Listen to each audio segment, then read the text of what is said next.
They abandoned me, thinking I was powerless. But they forgot one small detail. I had already planned my silent revenge.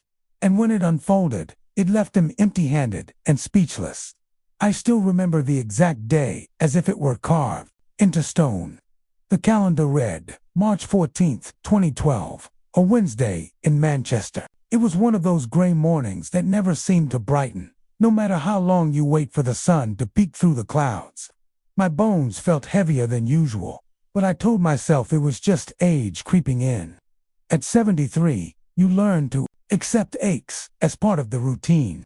What I couldn't accept, what I never imagined, was that my own flesh and blood would decide that I was no longer worth the trouble. I had lived in the same modest terraced house for over 40 years, the one Margaret and I bought just after we married. She loved that house, red bricks, a little garden patch in the back, and a narrow hallway where our son Richard used to race toy cars. Margaret had passed away 7 years earlier, but every corner still smelled faintly of her lavender perfume. That house was not just bricks and mortar. It was memory. It was family. Or at least, it was supposed to be. That morning, Richard came by with Claire, his wife, and my granddaughter Emily. I thought it was just another ordinary visit. Maybe a bit rushed, because Richard always seemed busy with work. He worked in finance and liked to remind me how complicated his schedule was, as though I had never known the pressure of long hours when I worked at the Liverpool docks. I put the kettle on, ready to make tea, and pulled out the tin of biscuits Margaret had always kept stocked. But Richard didn't sit down. He didn't even take off his coat. Claire hovered behind him, her arms crossed tightly, her lips pursed in that way that made her look permanently dissatisfied.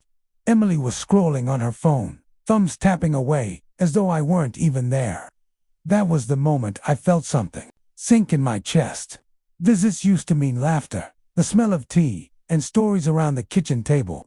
This was different, Dad, Richard began, his voice clipped, as if he had rehearsed what he was about to say. We need to talk. Now, when someone starts with those 4 words, you know nothing good follows. I nodded, trying to keep my face calm. You can't keep living like this, he continued, his eyes scanning the living room as though the peeling wallpaper and the old carpet were proof of my incompetence. It's not safe for you. You're alone, and it's too much responsibility. I felt a flash of anger. Too much responsibility. Richard, I've lived here since before you were born. I raised you here. I looked after your mother here. I've managed just fine. Claire stepped forward then, her voice sharp. It's not about whether you think you're managing. It's about reality. You're not young anymore. What happens if you fall? What happens if you forget to switch off the stove? You could burn the place down. You need to be practical. I stared at her. Practical. That word always sounded so cold when it came from her lips. Practical meant stripping away warmth, memory, humanity, leaving only efficiency. I'm fine, I said quietly. This is my home. I'm not leaving. But Richard avoided my eyes. His hand rested on Emily's shoulder, though she didn't even look up from her phone. We've already arranged it, he said finally. There's a place in Leeds, a home. They'll take good care of you. It's better this way. For a moment, I thought I had misheard him. A home, a nursing home. Without asking me, my heart thudded in my chest like a hammer striking an anvil. You've arranged it, I repeated, my voice trembling. You've decided this for me. Richard sighed, as if I were the child and he the parent. Dad, you don't understand. We can't always be here for you.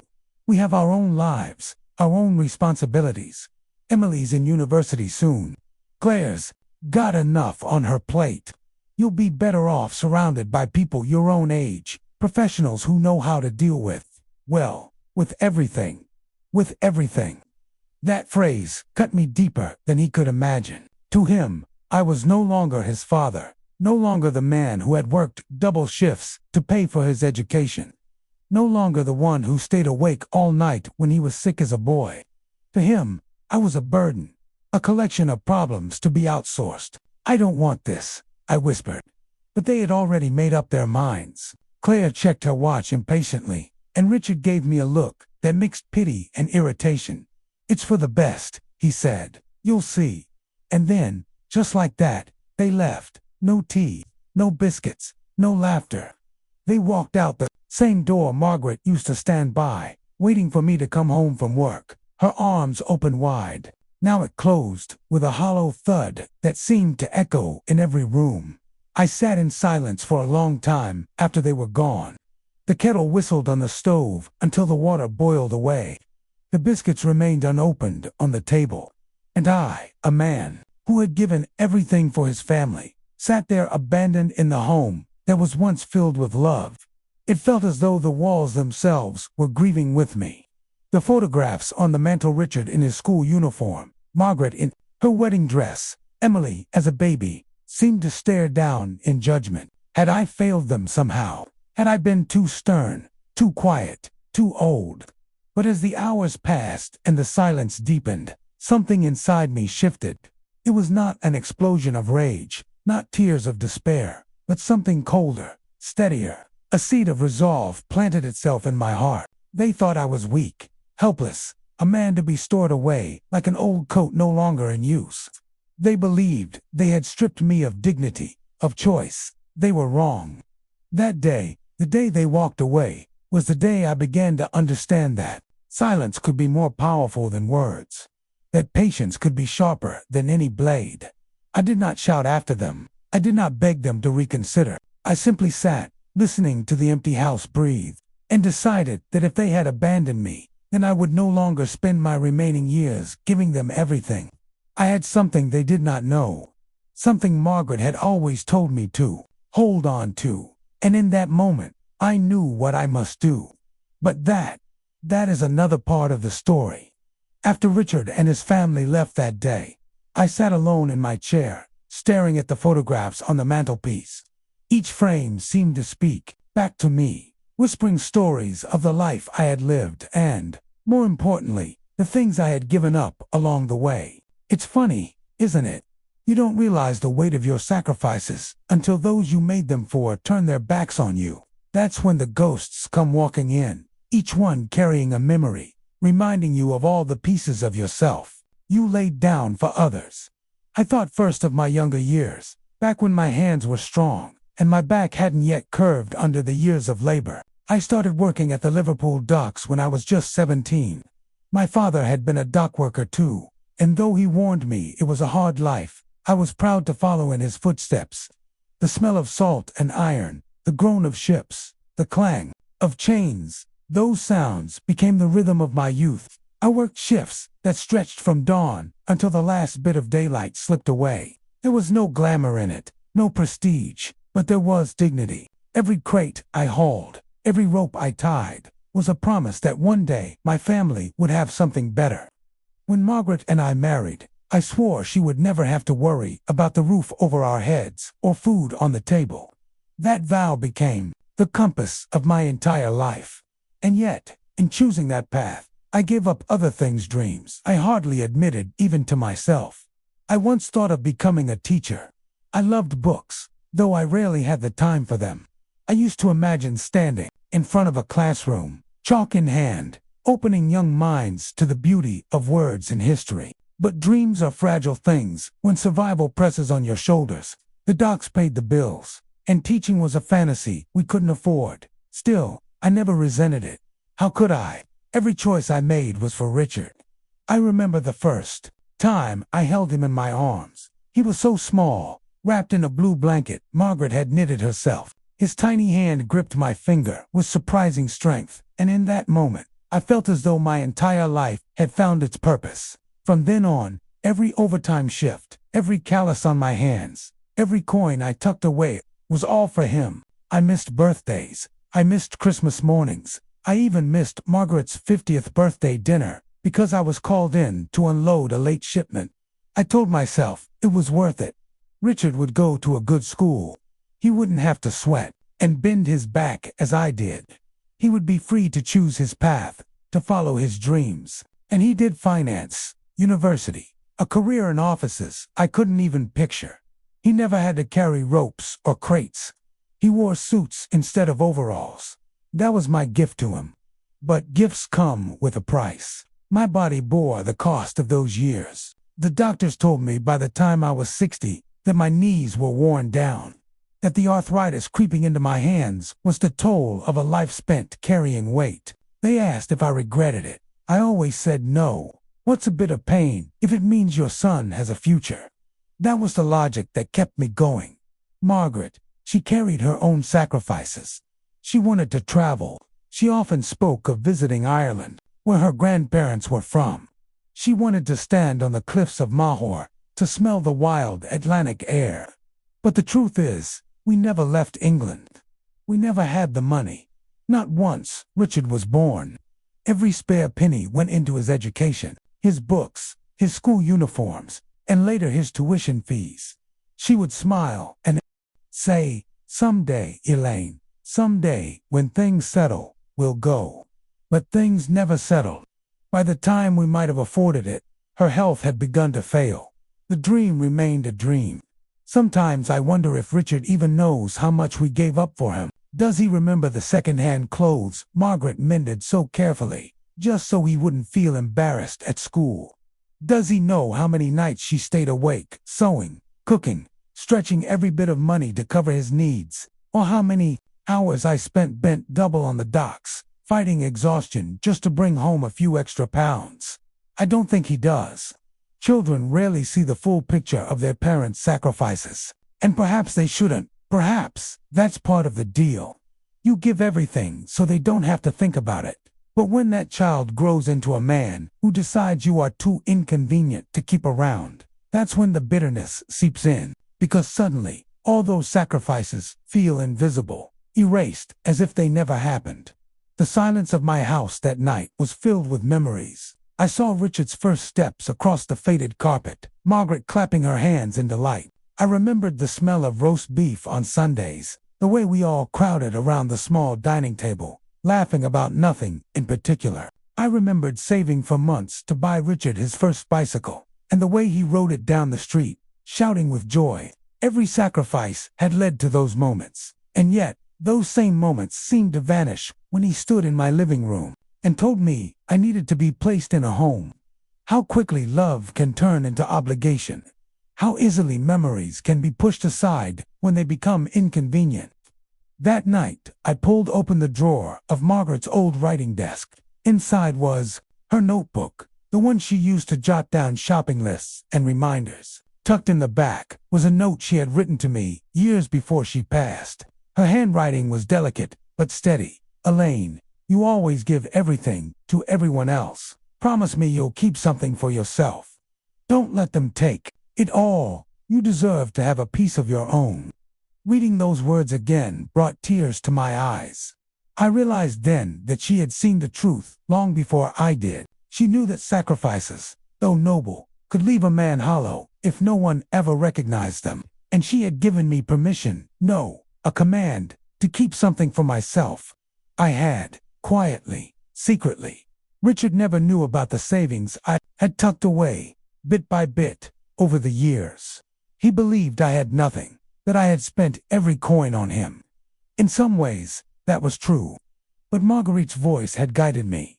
Keep something for yourself. And I had. That night, as the rain tapped against the window and the house groaned with age, I made a silent vow. The memories of what I gave up would not be wasted. They would not be forgotten. And one day, when the time was right, Richard would learn the truth, that sacrifices are not just stories of the past. They can become the seeds of a future he never expected. Silence has a way of changing shape. At first it feels like a heavy blanket thrown over you, suffocating and cold. But if you sit with it long enough, you begin to hear things you never noticed before. That was what I discovered in the days after Richard and his family walked out of my house in Manchester. The house had always been filled with sound. Margaret's laughter in the kitchen, Richard's footsteps racing down the hallway, the creak of the stairwell as I climbed it after a long shift at the docks. Even after Margaret passed, the house was rarely quiet. Richard would bring Emily over for Sunday lunch, or the neighbors would pop by for a chat. But once Richard decided that my life was no longer my own to manage, the noise disappeared. At first, I hated it. I would sit in my chair, staring at the muted glow of the television, not even listening to the programs. The silence pressed against me, reminding me of every absence, every person I had lost. The kettle whistling in the kitchen sounded like a scream. Even the clock on the mantel seemed cruel, each tick a reminder that I was counting down the hours in solitude. But something curious happened. The longer I sat with that silence, the less it felt like punishment, and the more it became a companion. There was honesty in it. People lie, words deceive, promises are broken, but silence it tells the truth, even when it hurts. In those days, I would wake early, before the city stirred. I'd sit at the window overlooking the narrow street, watching the fog roll through, like a ghost returning from the sea. I could hear the distant rumble of trains heading into Manchester Piccadilly, the muffled bark of a neighbor's dog, the shuffle of the postman's steps. Life was happening all around me, yet within these four walls, there was only me and the silence. And in that silence, memories began to surface. Not just the sacrifices I had made that I had already reflected on, but also the small, overlooked moments that used to fill my life with meaning. Margaret humming while she watered her roses. Richard asking me to check under his bed for monsters. Emily, as a child, painting my fingernails with her toy nail polish set and laughing until her belly ached. Those memories hurt, but they also kept me alive. They reminded me that once, I was loved, not out of duty, not out of obligation, but genuinely loved. Silence gave me time to see things more clearly, to what I realized that Richard's words, the day he left, weren't just practical, they were dismissive. He didn't see me as a man anymore, not as a father, not as someone with agency. I had become, in his eyes, a liability to be managed, a file to be placed in someone else's cabinet. That realization stung worse than the silence itself. But instead of drowning me, it fueled me. I began to use the quiet like a tool. Each hour of solitude was a chance to plan, to think, to sharpen my resolve. Richard thought he was silencing me by isolating me, but silence became my teacher, my ally, my weapon. I started writing in a notebook, just a few lines each evening, recording my thoughts, my memories, and my intentions. Margaret used to write, and perhaps that's why it felt natural. In those pages, I didn't have to argue with anyone or defend myself.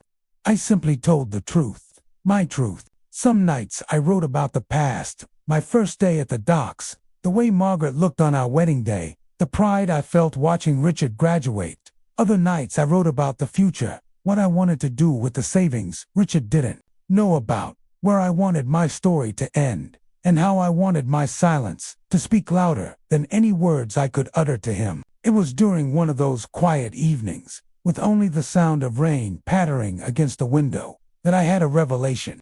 I didn't need to confront Richard. I didn't need to scream or demand recognition. I could let silence do the work. For me, there is no revenge sharper than the quiet unveiling of truth at the right time. A memory came to me then, one I hadn't thought of in years.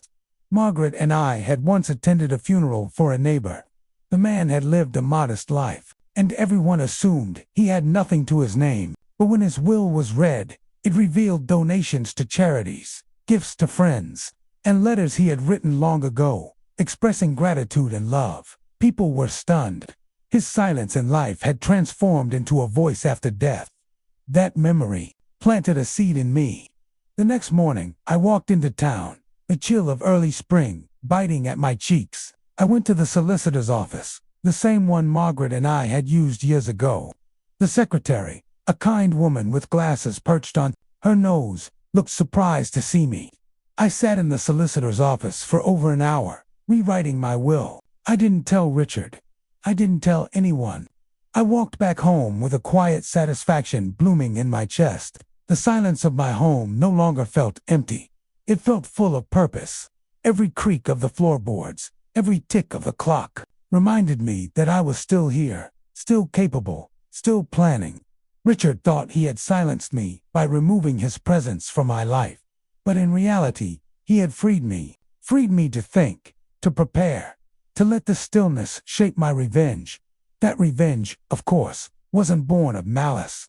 It wasn't about hatred. It was about balance. I had given everything to my family, my time, my body, my health, my dreams, and in the end, they had given me silence. So, I decided silence would be my answer. When Emily visited once, briefly, on her own, she commented on how quiet the house was. "Granddad, don't you get lonely?" she asked, her voice softer than her parents'. I smiled and said, "Lonely? No, my dear, I've learned that silence isn't empty, it's full of answers." She looked at me strangely, not understanding. But one day, I knew she would. For now, the silence was mine, and I wore it like armor. It spoke for me, louder than Richard or Claire ever could. It whispered to me in the long hours of the night, "You are not defeated, you are preparing." And so, I sat in my chair, in the quiet of my Manchester home, letting the silence teach me patience, letting it sharpen my resolve, knowing that one day, when the time came, it would roar louder than any words I could ever speak. It is strange how the smallest sparks can ignite the greatest fires. For weeks after Richard and his family walked out, I lived surrounded by silence. That silence had stopped feeling like a punishment and instead became a kind of teacher. It forced me to think, to look at my life, not just as a series of events, but as a pattern. And one evening, as I sat at the old oak desk Margaret had used for years, I realized something. Perhaps silence wasn't just a companion. Perhaps silence could be a weapon. The thought didn't come to me all at once. It grew slowly, like ivy crawling up the wall of an old house. At first, it was only a feeling, a sense that I had been underestimated. Richard and Claire saw me as an old man, weak, incapable of shaping his own destiny. They thought that by making decisions for me, they had stripped me of choice. But choice still lived within me, tucked away like the savings I had hidden from their knowledge. That night, I pulled Margaret's notebook out of the drawer. I had taken to writing in it since she passed, not every day, but often enough that its pages were filled with fragments of me, hopes, regrets, half-finished thoughts. As I ran my fingers across her handwriting, the shopping lists, the reminders to pick up milk, the little notes she had left, I felt her presence again. It was as though she were whispering in my ear, urging me to see what was already in front of me. Her words returned to me. "Promise me you'll keep something for yourself. Don't let them take it all." That was when it struck me. My silence, my savings, my plans, these could become the shape of my revenge. Not the kind of revenge you read about in crime novels or watch in films. No shouting, no drama, no confrontation. No, my revenge would be quiet, silent, patient, and when it came, it would reveal more about them than it ever would about me. The next day, I decided to take a walk to clear my head. Manchester was as gray as ever, the clouds hanging low over the city. I wandered past the familiar streets, past the market stalls and the old pubs, until I found myself outside the Manchester Central Library. I hadn't stepped foot in that building for years, not since Margaret dragged me in to look at travel guides for Ireland we never bought. On a whim, I went inside. The warmth of the library wrapped around me, and the scent of book-sold paper and dust was strangely comforting. I wandered aimlessly at first, letting my fingers brush against the spines of books, until one caught my eye. It was a collection of local stories, true accounts of men and women who had lived ordinary lives but left extraordinary legacies. I sat down at one of the heavy wooden tables and began to read. There was the story of a school teacher who, after her death, had left her modest savings to fund scholarships for children who could not afford tuition. Another tale told of a man who had worked quietly in a factory all his life but donated his entire estate to the local hospital. These people had never shouted about their intentions. They had never demanded recognition. But their silence had spoken volumes when the truth was revealed. That was when the seed became a plan. I realized I had something powerful, knowledge, that Richard didn't. He thought I was poor, dependent, fragile. He believed that every penny I ever earned had gone into raising him and keeping this house standing. But he was wrong. For decades, I had saved small amounts, tucked away from overtime shifts and careful budgeting, placed into accounts he knew nothing about. It wasn't a fortune, but it was enough. Enough to change the lives of others. Enough to remind Richard, one day, that the man he dismissed as useless had been anything but. The more I thought about it, the clearer the plan became. I would rewrite my will, not out of spite, but out of justice. Richard would expect to inherit everything this house, what little he assumed I had left, the relics of my life. He would believe it was his right, the natural order of things. But instead, he would find that I had left it all to those who had shown me kindness, to those who truly valued me, and to causes Margaret would have supported. The idea filled me with a strange kind of energy. For the first time in years, I didn't feel like an old man, waiting for the end. I felt purposeful, alive. Of course, part of me wrestled with guilt. He was my son, after all. Was it cruel to deny him what he expected? Perhaps. But then I remembered his words. We can't always be here for you. We have our own lives, our own responsibilities. Those words had stripped me of dignity. They had reduced me to a problem to be solved. If he saw me only as a burden, then he had forfeited the right to benefit from all I had built. That evening, as I sat in my quiet living room, I spoke aloud, as if Margaret were sitting across from me in her favorite armchair. You always wanted me to stand up for myself, I said softly. Well, love, I think I finally will. The shadows on the walls seemed to nod their approval. From that moment on, my mind was set. I would let Richard believe he had silenced me, that I was simply drifting toward the end of my life without protest. But all the while, I would be weaving my plan in silence.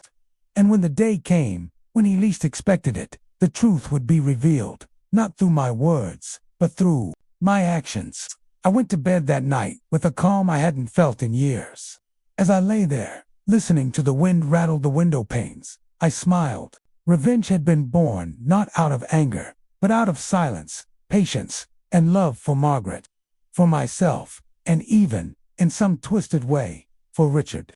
Because sometimes, the greatest lesson you can give those who abandon you is not rage, but the quiet reminder that you were never as powerless as they believed. People often assume that dock workers like me lived from paycheck to paycheck, that every penny we earned went straight into keeping food on the table and lights in the house. And, truth be told, for a long time, that was exactly the case. When Richard was young and Margaret was alive, our wages disappeared almost as soon as they arrived. School uniforms, medical bills, heating during those brutal northern winters. We never had much, but we always had just enough. But Margaret, clever as she was, always whispered the same advice. Elaine, keep something for yourself, just a little, for the future. For the day when the world isn't as kind as it should be. At first, I didn't listen. How could I, when every extra pound seemed already spoken for? But after years at the docks, I noticed something. There were always odd jobs, extra shifts, last-minute calls when a shipment came in late at night. Those jobs paid a bit more, and most of the men spent the extra on beer or cards. I decided to do something different. I took Margaret's advice. Quietly, discreetly, I started to put a little aside. It began with just a few coins in a biscuit tin hidden at the back of the cupboard. Later, I opened a small savings account at the bank in Liverpool. I didn't tell Richard. I didn't tell anyone, not even Margaret, though I suspect she knew. She had a way of noticing things without needing to ask. Sometimes, when she smiled at me over her cup of tea, I felt she was smiling at the secret we both shared, even if it had never been spoken aloud. Over the decades, that small effort grew. Nothing spectacular, nothing anyone would brag about, but steady, reliable, a bit from every overtime shift. A few pounds tucked away when we managed to stretch the weekly budget just a little thinner. By the time Richard went off to university, the account was no longer small. It wasn't wealth, not by the standards of bankers and lawyers, but for a dock worker from Liverpool, it was something to be proud of, and I never touched it. Not once. Even when Margaret got sick, even when the bills piled up, I left that money where it was. I told myself it was for an emergency though. If I am honest, I think part of me always knew it was also a test. A test to see if I could give everything and still keep one corner of my life just for myself. When Margaret passed away, I sat in the quiet of our bedroom and thought about that money. For a moment, I considered using it then, maybe to finally take that trip to Ireland she always dreamed of, even if it meant going alone. But grief has a way of paralyzing you. I couldn't bear the thought of seeing those cliffs without her hand in mine. So the money remained untouched. Years passed. Richard grew successful in his career. He never once asked me if I needed help, never once offered to pay back any of what I had given him. He assumed, I think, that I had nothing, that I had spent every drop of my strength and every coin of my wages on raising him. And in a way, I had. But not entirely. When he stood in my living room that day and told me it was time to move into a home, when he looked at me with pity instead of respect, I realized that my secret savings had a purpose greater than I had ever imagined. They would be the foundation of my revenge. I began to plan carefully. I went to the bank in Leeds one afternoon, an old branch with marble floors and tellers who still smiled at you as if you were human. I sat down with the manager, a polite woman with kind eyes, and asked her to review my accounts. She explained everything patiently, and I listened, nodding, though my mind was racing ahead. That evening, back at home, I opened Margaret's desk and spread out the papers in front of me. Bank statements, passbooks, letters. My savings weren't astronomical, but they were more than enough to make a difference. Enough to show Richard that the man he dismissed as poor and weak had quietly built a life of independence. Enough to leave behind a legacy, not of bitterness, but of justice. I decided that the money would go in 3 directions. First, to people who had shown me kindness in ways Richard never did. The neighbors who checked in on me when Margaret passed. The young lad from the corner shop who always carried my groceries to the door. These were small gestures, perhaps, but they mattered. Second, I would leave part of it to my new circle of friends, the retirees I met later in York, people who valued companionship over obligation.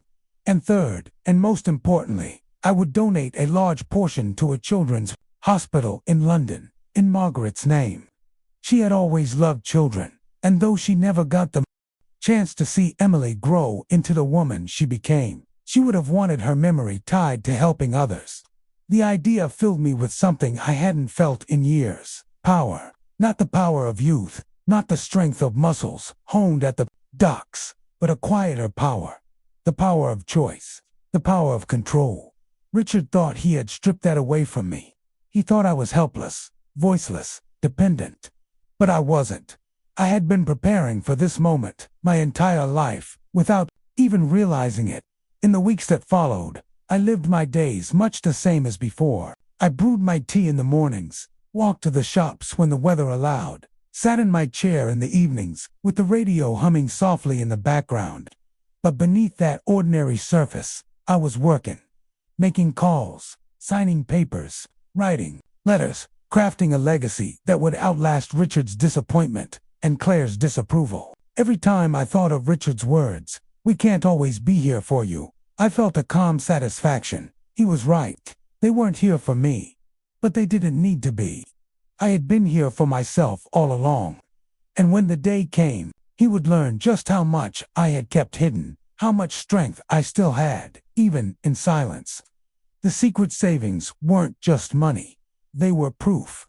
Proof that a man can give everything to his family and still keep one small, unbreakable part of himself. Proof that silence, patience, and careful planning can outlast even betrayal. And as I tucked the papers back into Margaret's desk, I whispered to her, "You were right, love. I kept something for myself. And soon, he'll know it." After Richard and Claire pushed me into that care home in York, I felt like the world had ended. My house in Leeds, the walls Margaret and I painted together, the garden where Emily once played, in their place, a small room with beige curtains and a bed that smelled faintly of disinfectant. I told myself it was temporary, that perhaps they would realize how wrong they were. But deep down, I knew. This was their way of discarding me, like an old coat no longer useful for winter. For the first weeks, I barely spoke to anyone. Meals were eaten in silence. I'd sit in the corner of the dining hall, watching other residents chatter like they'd known each other for years. I told myself I wasn't like them. I didn't belong. They had given in. I was still fighting, but something changed. One morning in the lounge, I was reading the Yorkshire Post, pretending to be more interested in the football scores than in the noise around me, when an old man with a crooked smile sat down beside me. "You follow Leeds United, then?" he asked, tapping the paper. I gave him a short nod. "Since I was a boy." "Good, means you know how to suffer." He laughed, a dry, crackling sound that somehow made me smile. His name was Arthur Bennett, a retired bus driver from Sheffield. Within minutes, he was telling me about the passengers he used to ferry students, sneaking cigarettes, couples arguing, old ladies who always sat in the same seat. He had a way of making ordinary memories feel like stories worth telling. That was the beginning. Soon, Arthur introduced me to two others. Miriam Clark, a widow from York who'd been a school teacher, and Douglas Harris, a former Royal Navy engineer. They'd formed a little group, meeting each afternoon for tea and conversation. And Arthur simply pulled me into it as if I'd always been there. At first, I listened more than I spoke. But gradually, I found myself sharing stories too, about the docks in Liverpool, about Margaret, about the nights when fog rolled in so thick you couldn't see the water even while standing on the pier. They listened with a patience I hadn't known in years. No interruptions, no sighs of inconvenience, no looking at their watches, just attention, respect. It surprised me how much I began to look forward to those afternoons. In that sterile, controlled environment, friendship grew like wildflowers, pushing through cracks in the pavement. Miriam, especially, reminded me of Margaret in certain ways. She had the same sharp wit, the same habit of correcting your grammar when you least expected it. One afternoon, when Arthur was rambling about a football match in 1973, she leaned toward me and whispered, "He's told this story at least a dozen times. You'll get used to it." I nearly laughed out loud. Douglas was quieter, but he had a depth to him. Once, when I mentioned Richard's betrayal, Douglas simply placed a hand on my shoulder and said, "Families can wound deeper than war." Coming from a man who had seen combat, that sentence carried more weight than any sermon I'd ever heard. For the first time since Margaret's death, I didn't feel entirely alone. But it wasn't just companionship I found. With these new friends, I also discovered clarity. I began to speak of my plan carefully at first, hinting at how I wanted to ensure my legacy went somewhere meaningful.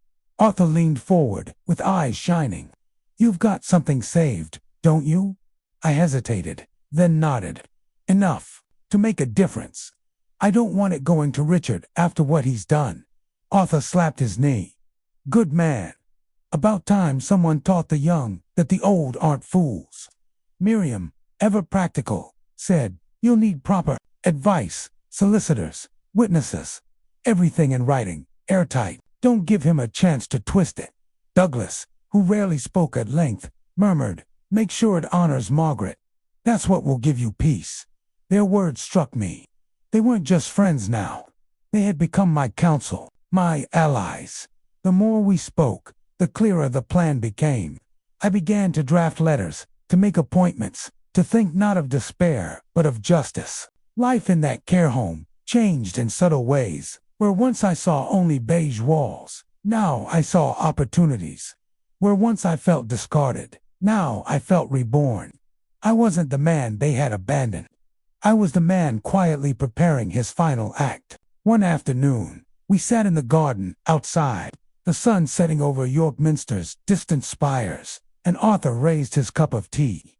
"To us," he said, "the forgotten ones who refuse to be forgotten."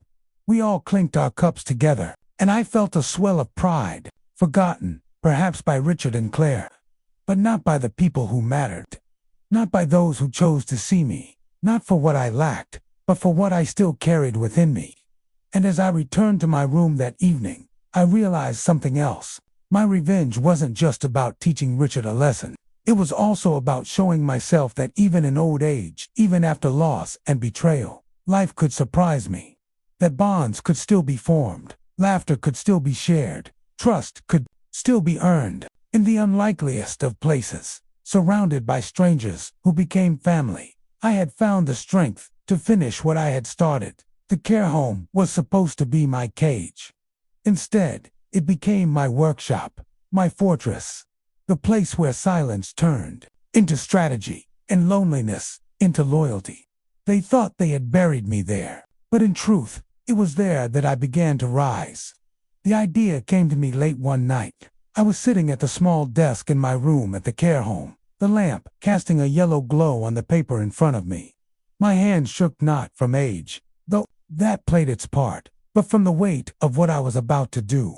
I was about to put into words the decision that would alter everything, the fate of my savings, the meaning of my years of labor, and the legacy of my name. For weeks, Arthur, Miriam, and Douglas had encouraged me to think carefully.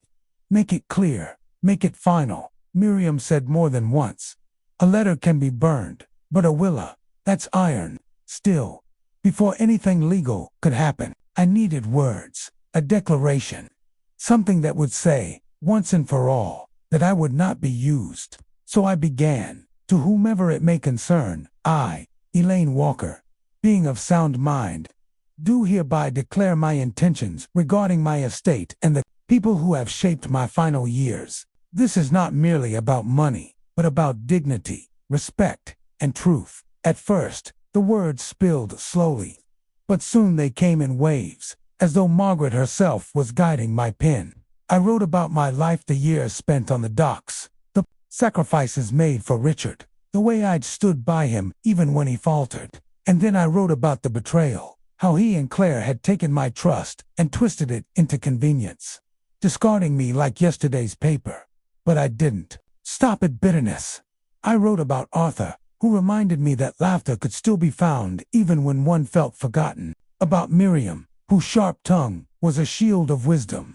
About Douglas, who had taught me that scars, be they from war or family, could still carry honor. I wrote that my savings, modest though they were, would not go to Richard or Claire. Instead, I would set up a fund, a scholarship, in Margaret's name, for students in Leeds who dreamed of studying maritime engineering. It felt fitting. The docks had given me my livelihood, and perhaps, through this fund, they could give someone else their beginning. But I wasn't done. The letter was not just about legacy. It was about confrontation. I addressed Richard directly. To my son, Richard Walker, you will look for your inheritance in my death as you looked for convenience in my life. You will find nothing. What you failed to give me, respect, loyalty, compassion, you shall not receive from me in return. You turned your back on me, but I will not leave you the satisfaction of profiting from my absence. My silence has not been ignorance. It has been preparation. When I wrote those last words, a chill ran through me. Preparation. That was exactly what it had been. Months of sitting quietly in the care home, letting them believe I was finished, while in truth I was sharpening the blade of my decision. When the letter was done, I folded it carefully and slipped it into an envelope, but I didn't seal it right away. For several nights, I left it on the desk, reading it again and again, testing the weight of every sentence. Each time I read it, the anger softened, and something else grew in its place. Peace. Not forgiveness, not quite, but peace in knowing that my life's meaning wouldn't be buried in Richard's pockets. Finally, one morning after tea with Arthur and the others, I sealed the envelope. Miriam watched me slip it into my jacket. Big step, she asked, her eyes narrowing. The biggest, I said. She nodded. Then make sure it's not just paper. Take it to a solicitor. Let it breathe in law, not just in ink. So that afternoon, with Douglas accompanying me like a silent guardian, I walked into a solicitor's office in York. The young man behind the desk, barely 30, with hair too neat to be trusted, looked at me as if I were just another old man fussing about money. But when I slid the letter across his desk and explained my intentions, his face grew serious. You want to set up a scholarship fund in your late wife's name? He asked. Yes, I replied firmly, and I want it ironclad. My son is not to touch a penny of it. If he contests it, I want it written in such a way that the court laughs him out the door. The solicitor nodded, scribbling notes. "We can make that happen. It will require some paperwork. Witnesses, I have friends," I interrupted. "They'll stand with me." Arthur and Miriam were only too happy to act as witnesses. They signed the documents with pride, as though they were co-authors of my decision. When the solicitor stamped the final page, I felt something shift inside me, a chain breaking. That night, back in my room, I sat by the window watching the rain streak down the glass. For the first time in years, I didn't feel like a burden. I felt powerful, not because of money, but because I had taken control of my story. The letter was more than a will. It was a declaration of independence, written in the twilight of my life. Richard and Claire had thought they'd silenced me by placing me in that care home. But the truth was, they had given me the perfect setting to write the ending on my own terms. I could almost hear Margaret's voice then, soft and approving. "Well done, Elaine. Well done." And in that moment, I knew the letter had changed everything. Not just for Richard, not just for the students who would one day hold Margaret's name in their scholarship certificates, but for me. I was no longer the man discarded. I was the man who had the final word. I always believed that death reveals more about the living than the dead. A man can spend his whole life unnoticed, but when he is gone, the way others respond tells the truth of how they really saw him. I didn't know exactly how Richard and Claire would react to my passing, but deep down, I suspected their grief would be measured not in tears, but in bank statements.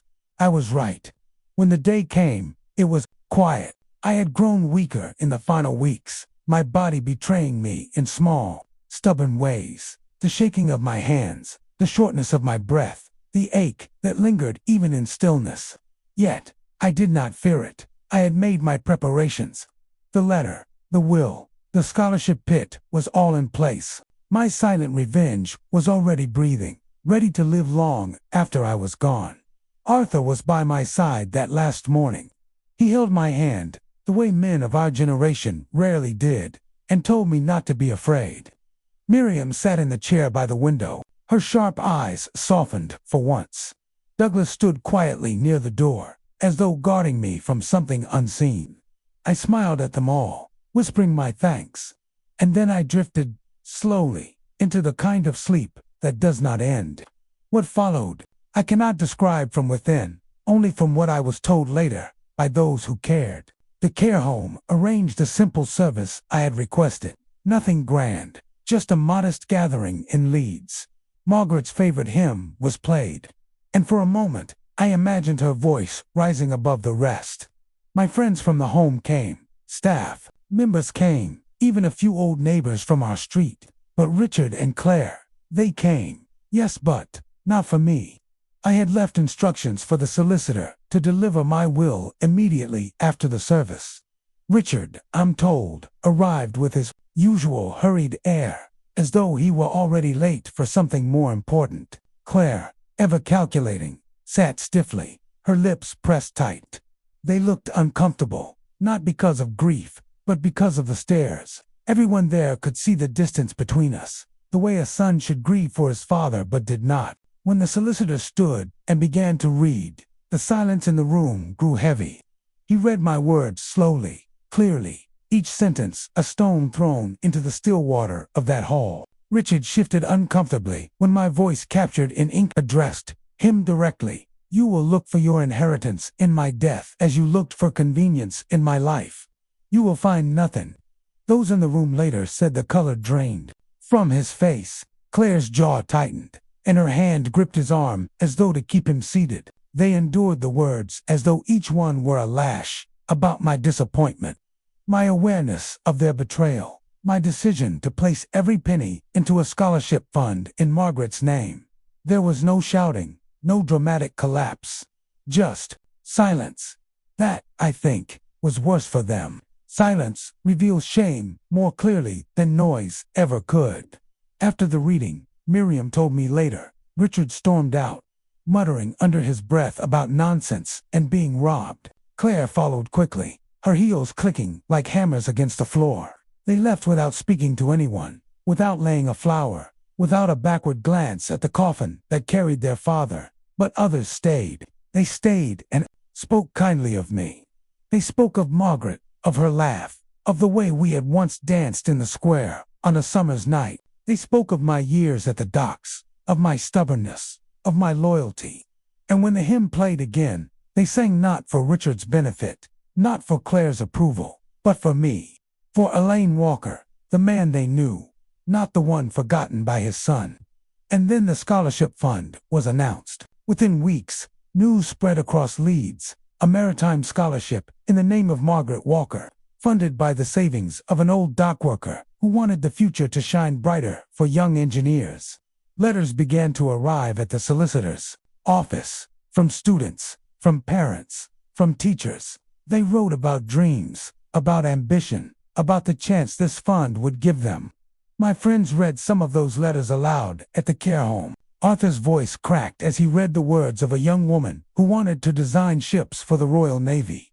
Miriam wiped a tear from her cheek as she listened to a boy who dreamed of building vessels that could carry aid across seas to those in need. That was my legacy. That was my revenge. Richard tried. Of course. He went to the solicitor, demanded answers, threatened to contest the will. But the will was ironclad. Every phrase, every clause had been sharpened like a blade, and with Arthur and Miriam as witnesses, his case was laughable.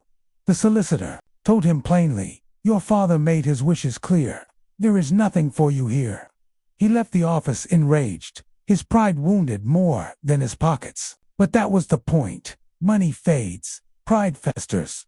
As for me, though gone, I had found peace. My silent revenge had unfolded not in bitterness, but in purpose. Richard and Claire would remember me not as a weak old man they tucked away, but as the father who, with his last breath, denied them the satisfaction of winning. But beyond vengeance, I had built something greater. My name, Margaret's name, would live on in the hands of young dreamers. Each time a student received that scholarship, each time a ship sailed, designed by their hands, a piece of me would be there, not as the forgotten father, but as the man who refused to be erased. I had no need to shout, no need to curse, no need to fight. My silence had been enough. My preparation had been my weapon. My letter had been my blade, and my legacy our legacy. Margaret's and mine was the victory. Yes, they abandoned me. Yes, they thought me weak, irrelevant, finished. But they forgot one small truth. Even the quietest man can craft a thunderous ending. And in the end, that is exactly what I did.